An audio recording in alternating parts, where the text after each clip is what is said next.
वंदे। निवेदन राष्ट्रीय अध्यक्ष जी से संबोधन का। आज इस पवित्र स्थल पर हम सभी इकट्ठा हुए हैं और हमारे हाथ में वो तिरंगा है जो भारत की शान और आन और बान का प्रतीक है।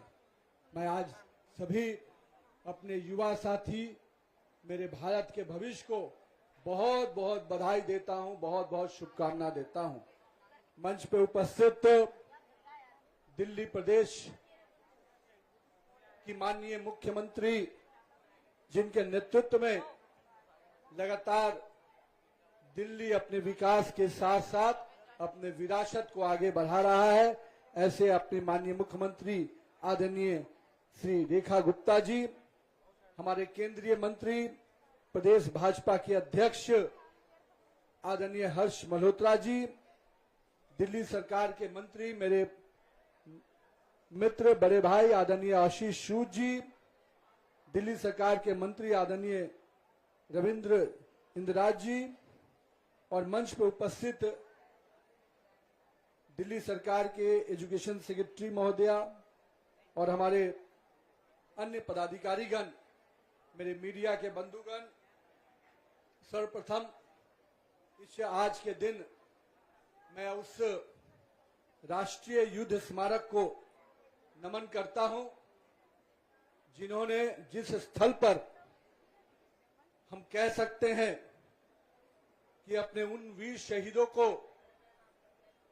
नमन करने के लिए, उनको श्रद्धांजलि देने के लिए या उनकी वीर स्मृतियों को सदैव अमर रखने के लिए 70 वर्षों की प्रतीक्षा के बाद वहां पर वो राष्ट्रीय युद्ध स्मारक बना है।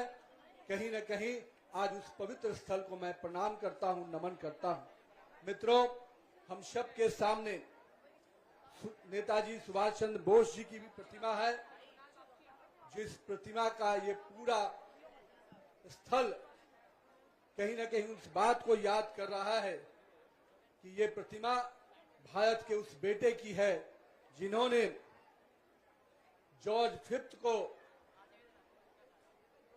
की प्रतिमा यहां पर लगी थी, और आज अपने एक वैसे शहीद की प्रतिमा है, वैसे वीर सेनानी की प्रतिमा है जो हम सबको अपने वीर सपूतों को याद कराता है, उनके कृतियों को याद कराता है। मैं आज के दिन अपने भगत सिंह जी को, बटुकेश्वर दत्त को, हम कह सकते हैं ऐसे वीर सपूतों को हम याद कर रहे हैं जिन्होंने अपने जवानी के दिनों में ही अपनी शहादत देकर इस देश के तिरंगे का सम्मान बढ़ाने का काम किया, इस देश की आजादी की लड़ाई लड़ी थी। मित्रों, आज हमारे युवा साथी यहाँ पर बड़ी संख्या में उपस्थित हुए हैं और जिस तिरंगे के साथ हम यहाँ उपस्थित हुए हैं वो तिरंगा केवल भारत का राष्ट्रीय ध्वज नहीं, भारत के 140 करोड़ नागरिकों का स्वाभिमान का प्रतीक है, उस एकता का प्रतीक है जो हम सबको इस तिरंगे के साथ बांधता है। मित्रों, ये केसरिया रंग हमारे त्याग का प्रतीक है, मध्य में जो श्वेत रंग है वो हमारे सत्य के रास्ते पर चलने का प्रतीक है, और नीचे में जो हरा है वो इस बात का प्रतीक है कि हम जमीन से जुड़कर, इस मिट्टी से जुड़कर काम करने वाले लोग हैं। मित्रों, इसमें जो अशोक चक्र लगा है वो इस बात का प्रतीक है कि हमें रुकना नहीं है, हमें थकना नहीं है, हमें चलते रहना है, इस देश के विकास के रास्ते पर लेकर अपने आप को भी इस भारत के भविष्य के निर्माण के लिए लगातार भारत को विश्व गुरु बनाने की दिशा में लगातार चलते रहना है।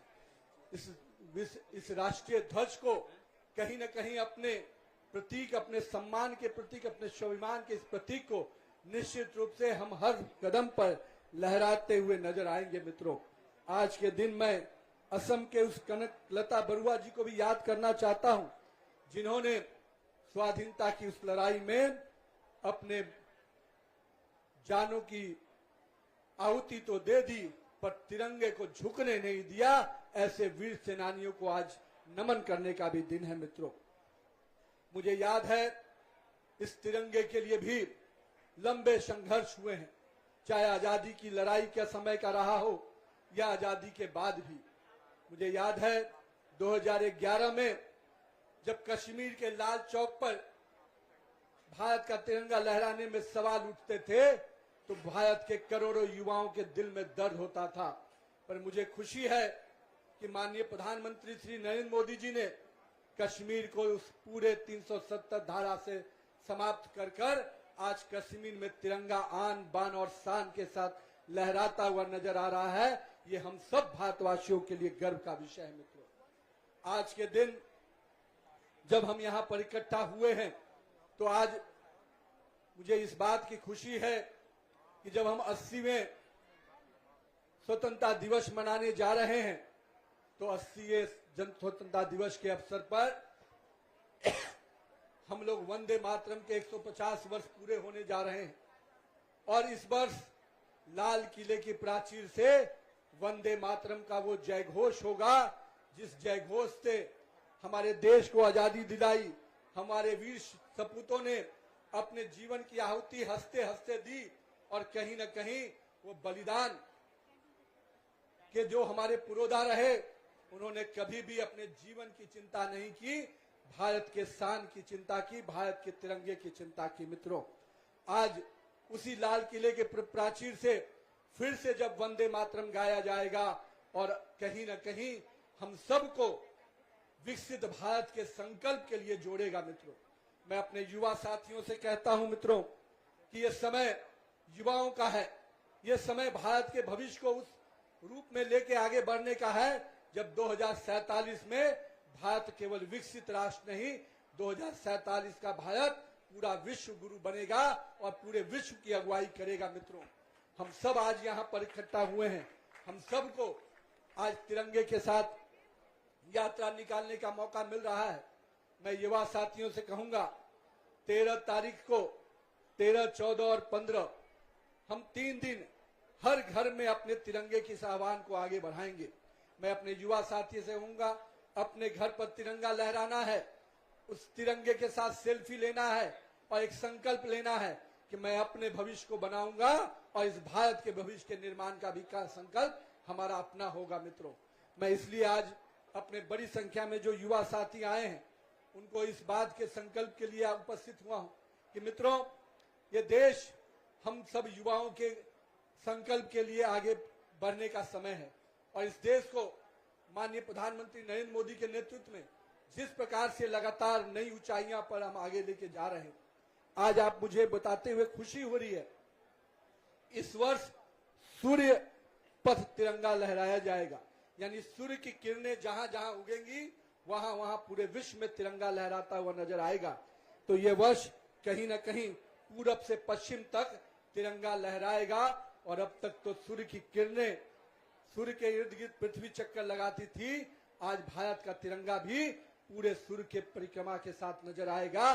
कहीं न कहीं ये भारत के बढ़ते प्रभाव का, भारत के उस संकल्प का परिचायक होगा। मैं इस कार्यक्रम के लिए भी माननीय प्रधानमंत्री जी को बहुत बहुत आभार व्यक्त करता हूं। मित्रों, आज के दिन मैं एक और आग्रह करने चाह रहा हूं। आइए हम सब कोई इस विकसित भारत के स्वप्न को एक साथ मिलकर, एक साथ संकल्प लेकर आगे बढ़े, क्योंकि आने वाला समय अगर भारत का है तो आप युवाओं के संकल्प के साथ ही वो सिद्ध होगा। तो आइए इस भारत को आगे बढ़ाने का स्वप्न हम सब मिलकर एक साथ देखें। मैं आज के दिन पुनः आप सबको शुभकामना देते हुए, बधाई देते हुए कि आइए अपने 80वें स्वतंत्र दिवस को जब हम मनाएंगे तो कहीं न कहीं पूरे भारत के उज्जवल भविष्य के संकल्प को आगे लेकर चलेंगे। बहुत बहुत धन्यवाद। जय हिंद, जय भारत। इसी तरह की नई और बड़ी खबरों से जुड़े रहने के लिए देखते रहिए अखंड भारत टीवी। हमारे चैनल को लाइक कीजिए, शेयर कीजिए और सब्सक्राइब करना ना भूलें। धन्यवाद।